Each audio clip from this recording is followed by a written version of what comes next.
আগামী 23শে June primary 32,000 মামলার শুনানি আছে। পুরো ডিটেলস সহকারে ব্যাপারটা আপনারা জানতে পারবেন। দেরি না করে শুরু করা যাক। চ্যানেলটিকে সাবস্ক্রাইব করে রাখুন। যারা ইউটিউব থেকে দেখছেন ডেসক্রিপশন চেক করে নেবেন, সোশ্যাল মিডিয়ার লিঙ্ক আছে। যারা ফেসবুক থেকে দেখছেন পেজটিকে ফলো করে রাখবেন। শুরু করা যাক। তো আমরা এখন আছি অফিসিয়াল সাইট মহামান্য হাইকোর্টের। দেখতে পাচ্ছেন এখানে 873, যেটা কেস নাম্বার 2023, MAT 873 2023।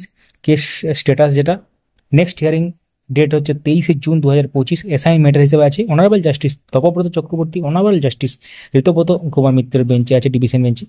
এবং এর সাথে সাথে আমরা একটু এখানে যে ক্যানগুলো যুক্ত আছে সেগুলো দেখে নিই, কতগুলো ফাইল হয়েছে আপাতত। তো এখানে যদি আমরা ক্যান দেখতে যাই, দেখতে পাচ্ছেন এখানে 20 তারিখে লাস্ট ফাইল হয়েছে ক্যান 78 পেন্ডিং আছে, যেটা যদিও এখানে অনেকগুলো ক্যানে পেন্ডিং আছে। তো তার সাথে লাস্ট যে হিয়ারিং হয়েছিল 12 তারিখে, 12/4/2025, সেই অর্ডার কপি সহ বিস্তারিত ব্যাখ্যা আমাদের চ্যানেল আছে, যদি না দেখে থাকেন ভিডিও সেকশনে গিয়ে দেখতে পারেন। এবার আমরা চলে যাবো কজ লিস্টে কত নম্বর সিরিয়াল আছে, কটার সময় আছে, সমস্ত ব্যাপারটা জানার জন্য। তো আমরা এখন চলে এলাম মহামান্য হাইকোর্টের অফিসিয়াল যে কজ লিস্ট, সেখানে ডেইলি কজ লিস্টে মন্ডে 23শে June 2025, appellate side, main building, division bench, honourable justice Tapabrata Chakraborty, honourable justice Ritabrata Kumar Mitra. এবং তার সাথে যে এখানে পরপর আছে ব্যাপারটা আমরা দেখে নিই।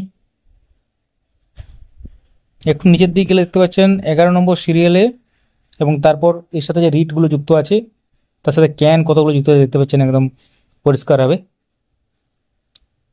11 নম্বর সিরিয়ালে দুপুর 2টার সময় এটা হবে।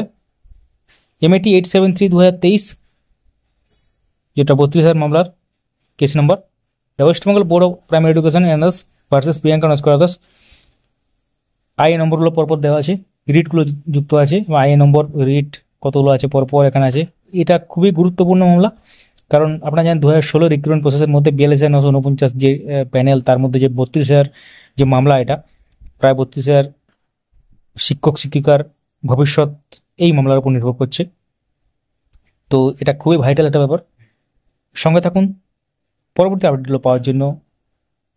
ভিডিওটি লাইক করুন, সবার সাথে শেয়ার করুন, মূল্যবান মতামত কমেন্টে জানাতে ভুলবেন না। এবং আপনারা এই কেসটা কোন দিকে যেতে পারে বলে মনে হয় সেটাও কিন্তু কমেন্টে লিখতে পারেন।